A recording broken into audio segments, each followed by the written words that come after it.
Assalamualaikum for class. Welcome to your 5th lecture of science. I hope you will be fine with the grace of Allah.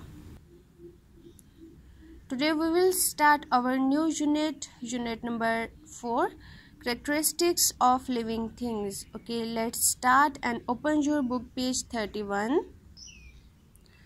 Okay बच्चों, अपना book page number 31 open कर लें। आज हम अपना new unit number 4 start कर रहे हैं और उसका नेम है करेक्टरिस्टिक्स ऑफ लिविंग थिंग्स। आपको बच्चों पता है कि हमारे इर्द गिर्द जो है वो 2 टाइप्स के थिंग्स होती हैं, living things and non living things. Living things वो हैं जो कि ग्रो करती हैं, रेस्पायर करती हैं और रिप्रोड्यूस करती हैं, जबकि जो नॉन लिविंग थिंग्स है वो ग्रो नहीं करती और रेस्पायर भी नहीं करती, वो फूड भी नहीं लेती। फॉर एग्ज़ाम्पल, जो बहुत सिंपल एग्ज़ाम्पल है वो है वुड। जिस तरह से वुड जो प्लांट से कट कर दी जाती है, और पेपर हमारी बिल्डिंग्स, और इसके अलावा आपके इर्द गिर्द सॉइल, एयर, वाटर, बहुत सारी चीज़ें हैं जो कि नॉन लिविंग थिंग्स होती हैं। तो लेट्स स्टार्ट करते हैं करेक्टरिस्टिक्स ऑफ लिविंग थिंग्स के। इस यूनिट में हम पढ़ेंगे कि लिविंग थिंग्स की कौन कौन सी डिफरेंट करेक्टरिस्टिक्स होती हैं जिनकी वजह से वो नॉन लिविंग थिंग्स से डिफरेंट होते हैं। सबसे पहले बच्चों हम स्टडी करेंगे animal cell and plant cell. जैसे एनिमल भी लिविंग है और प्लांट्स भी लिविंग है, लेकिन ये दोनों आपस में किस तरह से डिफरेंट होते हैं, तो ये हम स्टडी करेंगे कि इनके सेल में कौन कौन सी चीज़ें बेसिकली डिफरेंट होती हैं। तो चलिए स्टार्ट करते हैं। ये आपको एनिमल सेल नज़र आ रहा है और ये प्लांट सेल है। अब हम इनके डिफरेंसेस चेक करते हैं कि कौन कौन सी चीज़ें एनिमल सेल में प्रेजेंट हैं और प्लांट सेल में प्रेजेंट हैं और कौन कौन सी इन दोनों में डिफरेंट हैं। सबसे पहले है बच्चों सेल मेम्ब्रेन। सेल मेम्ब्रेन जो है आपको ये नज़र आ रही है सेल की आउटर कवरिंग, सेल को जिससे कवर किया हुआ है तो बाकी सारी ऑर्गेनेल्स को प्रोटेक्ट किया हुआ है, तो बेटा इसको कहती हैं सेल मेम्ब्रेन। इसी तरह से प्लांट सेल में भी सेल मेम्ब्रेन मौजूद होती है, लेकिन ये सबसे आउटर कवरिंग नहीं है। प्लांट्स में सेल मेम्ब्रेन से बाहर भी एक वॉल मौजूद होती है, जबकि एनिमल सेल में सेल मेम्ब्रेन से बाहर कोई वॉल मौजूद नहीं होती। इसमें जो आउटर कवरिंग है वो सेल मेम्ब्रेन ही है। सेल मेम्ब्रेन आपको नज़र आ रहा है कि यहाँ पे इसको प्रोटेक्ट भी करती है, सेल को शेप भी प्रोवाइड करती है। इसके अलावा जो सेल मेम्ब्रेन है वो अलाउ करती है कि जो बेनिफिशियल मटेरियल है वो सेल के बाहर से आउटर सरफेस से अंदर चले जाएं और अंदर से बाहर चले जाएं। ये सिर्फ कुछ मटेरियल जो कि सेल के लिए बेनिफिशियल होते हैं उन्हीं को मूव करने देती है, तमाम मटेरियल्स को मूव नहीं करने देती। इसी तरह जो प्लांट सेल है उसको भी जो सेल मेम्ब्रेन है वो प्रोटेक्शन और शेप प्रोवाइड करती है। इसके अलावा ये भी उन मटेरियल्स को पास करने देती है जो कि सेल के लिए बेनिफिशियल होती हैं। उससे नेक्स्ट है न्यूक्लियस। न्यूक्लियस बेटा सेल का मेन पार्ट होता है। ये न्यूक्लियस यहाँ एनिमल सेल में आपको नज़र आ रहा है, ये सेल के सेंटर में मौजूद है, जबकि प्लांट सेल में जो न्यूक्लियस है वो सेल के एक साइड पे मौजूद है। और न्यूक्लियस का फंक्शन क्या होता है कि ये बॉडी में मौजूद तमाम एक्टिविटीज़ हो रही होती हैं उनको कंट्रोल कर रहा होता है। जिस तरह सेल के अंदर जितने भी फंक्शन परफॉर्म हो रहे होते हैं, सेल जितने भी काम कर रहा होता है, प्लांट सेल हो चाहे एनिमल सेल हो, उन तमाम फंक्शंस को न्यूक्लियस कंट्रोल कर रहा होता है। नेक्स्ट है साइटोप्लाज्म। साइटोप्लाज्म प्यारे बच्चों जेली लाइक सब्सटेंस होता है। जिस तरह जेली होती है, आपने जेली देखी है, तो ये जेली लाइक सब्सटेंस होता है जो कि सेल को जिसने फिल किया हुआ होता है। सेंटर में न्यूक्लियस होता है और न्यूक्लियस से लेके सेल मेम्ब्रेन तक जो तमाम सेल का एम्प्टी पोर्शन होता है उसको किस चीज़ से फिल किया हुआ होता है, साइटोप्लाज्म। साइटोप्लाज्म से ये एक जेली लाइक सब्सटेंस है जो कि सेल को फिल कर देता है। यहाँ पे इसका कलर डिफरेंट होगा, लेकिन प्लांट्स में इसका कलर जो है वो ग्रीन होता है। जैसे प्लांट्स के लीव्स जो है वो आपको ग्रीन कलर के नज़र आते हैं, तो वो जो ग्रीन कलर का मटेरियल है, ग्रीन पिगमेंट, वो आपको साइटोप्लाज्म नज़र आएगा। It is a jelly-like substance that fills the cell. All the organelles of the cell are suspended or floating in it. ये आपको सेल के अंदर जितनी भी ऑर्गेनेल्स नज़र आ रही हैं, छोटे छोटे पोर्शंस, ये स्मॉल ऑर्गेनेल्स जो आपको नज़र आ रही हैं, ये तमाम जो है प्लांट सेल में भी और एनिमल सेल में भी ये कहाँ पे सस्पेंड हुई होती हैं, ठहरी हुई होती हैं और फ्लोट करती हैं साइटोप्लाज्म के अंदर। न्यूक्लियस मौजूद होता है सेंटर में, प्लांट सेल में साइड पे मौजूद होता है।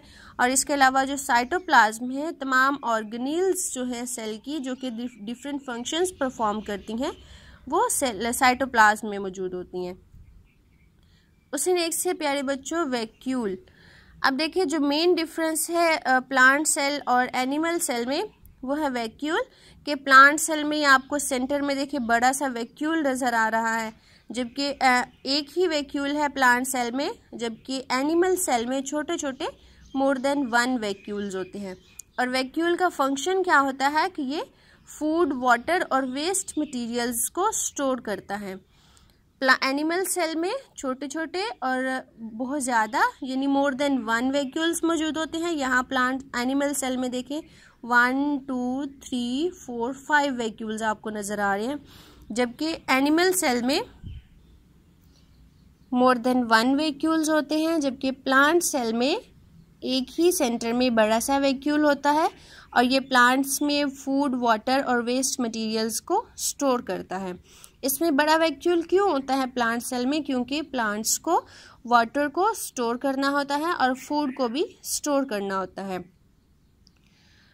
उसके बाद है क्लोरोप्लास्ट। क्लोरोप्लास्ट बेटा ग्रीन कलर का एक पिगमेंट होता है जिसे हम क्लोरोफिल कहते हैं। और क्लोरोफिल का पर्पस क्या होता है कि ये सनलाइट को एब्जॉर्ब करता है, सनलाइट को एब्जॉर्ब करता है और सनलाइट की हेल्प से ये फूड प्रिपेयर करता है। आपको ने जितने भी प्लांट्स देखे होंगे वो तमाम आपको ग्रीन कलर के नज़र आते हैं। प्लांट्स के जो लीव्स हैं वो ग्रीन कलर के होते हैं। तो ये ग्रीन कलर किस वजह से होता है? सब्ज़ पिगमेंट की वजह से। एक ग्रीन कलर का पिगमेंट होता है जिसे हम क्लोरोफिल कहते हैं। यहाँ पे भी जो ग्रीन कलर का पिगमेंट है ये क्लोरोफिल है। इसका पर्पस क्या है क्लोरोफिल का? कि ये सनलाइट को एब्जॉर्ब करता है, वाटर यूज़ करता है और कार्बन डाइऑक्साइड गैस एयर से लेता है और ये अपनी फूड प्रिपेयर करते हैं। और आपको पता है जो प्लांट्स हैं वो ऑक्सीजन गैस रिलीज़ करते हैं जो कि एनिमल्स यूज़ करते हैं, और जो हम रेस्पिरेशन के दौरान एनिमल्स जो है वो कार्बन डाइऑक्साइड गैस को रिलीज़ करते हैं, वो प्लांट्स यूज़ करते हैं। Next one is the cell wall. बेटा क्लोरोप्लास्ट भी जो है वो आप देखेंगे एनिमल्स में मौजूद नहीं होता, एनिमल सेल में मौजूद नहीं होता, क्योंकि जो एनिमल सेल्स हैं वो ग्रीन कलर के नहीं होते, जबकि प्लांट सेल्स जो हैं वो ग्रीन कलर के होते हैं। तो ये ग्रीन कलर किस वजह से होता है? क्लोरोप्लास्ट की वजह से, जो कि एनिमल सेल्स में मौजूद नहीं होता। Next difference is the cell wall. Cell wall बेटा प्लांट सेल में मौजूद होती है, जबकि एनिमल सेल्स में मौजूद नहीं होती। एनिमल सेल्स की जो आउटर कवरिंग होती है वो सेल मेम्ब्रेन से होती है, जबकि प्लांट सेल में जो आउटर कवरिंग होती है वो सेल वॉल से होती है। तो सेल वॉल का क्या पर्पस होता है और ये किस चीज़ से बनी होती है? It is made up of a tough material called cellulose. कि जो सेल वॉल है सबसे आउटर कवरिंग वो सेलुलोज से बनी होती है, जो कि बहुत ज़्यादा टफ मटेरियल होता है। और ये क्या फंक्शन है इसका? It supports and protect the plant cell. ये प्लांट सेल्स को सपोर्ट भी करती है और उनको इन्वायरमेंट के इफ़ेक्ट से प्रोटेक्ट भी करती है। तो आपने भी देखा होगा बच्चों कि प्लांट सेल की जो आउटर कवरिंग होती है, अगर हम प्लांट्स के स्टेम को टच करते हैं तो उनकी वो बहुत ज़्यादा टफ और सख्त होते हैं। वो किस वजह से होते हैं? सेल वॉल की वजह से। और सेल वॉल की वजह से वो उनको सपोर्ट मिल रही होती है और ये उनके जो इंटायर सेल्स होते हैं उनको प्रोटेक्ट करती है, ताकि अगर कोई चीज़ उसको लग जाती है या कट वगैरह लगता है तो जो इंटायर सेल्स हैं प्लांट्स की वो डाई ना हो। ओके, ये थे बच्चों characteristics of the living things. हमने देखा कि एनिमल सेल्स और जो प्लांट सेल्स हैं उनमें कुछ चीज़ें जो हैं वो सेम हैं और कुछ उनमें डिफरेंट हैं। For example cell membrane, nucleus, cytoplasm और वैक्यूल, ये जो 4 पोर्शंस हैं ये दोनों सेल्स में मौजूद हैं, प्लांट सेल्स में भी और एनिमल सेल्स में भी। जबकि क्लोरोप्लास्ट और सेल वॉल जो है वो प्लांट सेल्स में मौजूद हैं, जबकि एनिमल सेल्स में मौजूद नहीं है। फॉर एग्ज़ाम्पल आपको नज़र भी आ रहा है, अभी हम यहाँ से रीडिंग करते हैं। Plant cells and animal cells both have a cell membrane, कि दोनों में सेल मेम्ब्रेन मौजूद होती है। They both contain cytoplasm and nucleus. A plant cell has one large vacuole and animal cell has many small vacuoles. Plant cells also contain cell wall and chloroplast. कि cell membrane, nucleus और cytoplasm सब में मौजूद है, दोनों sales में। Vacuole जो है वो प्लांट सेल में मोर देन 1 वैक्यूल्स होते हैं और स्मॉल होते हैं, जबकि प्लांट सेल में सेंटर में एक ही बड़ा सा वैक्यूल होता है। और क्लोरोप्लास्ट और सेल वॉल जो हैं वो प्लांट सेल में मौजूद होते हैं, जबकि एनिमल सेल में मौजूद नहीं होते। इसकी प्यारे बच्चों आपने अच्छी तरह से रीडिंग करनी है और इसको अपने कॉन्सेप्ट्स को क्लियर करना है। नेक्स्ट लेक्चर में इंशाल्लाह हम वर्कबुक पेज सॉल्व करेंगे जो कि इसी से रिलेटेड होगा। उसमें हम एनिमल सेल्स और प्लांट सेल्स के जो डिफरेंट पार्ट्स हैं, डिफरेंट करेक्टरिस्टिक्स हैं इनकी, उनको राइट करेंगे और इनके फंक्शंस राइट करेंगे। थैंक यू, अल्लाह हाफिज़।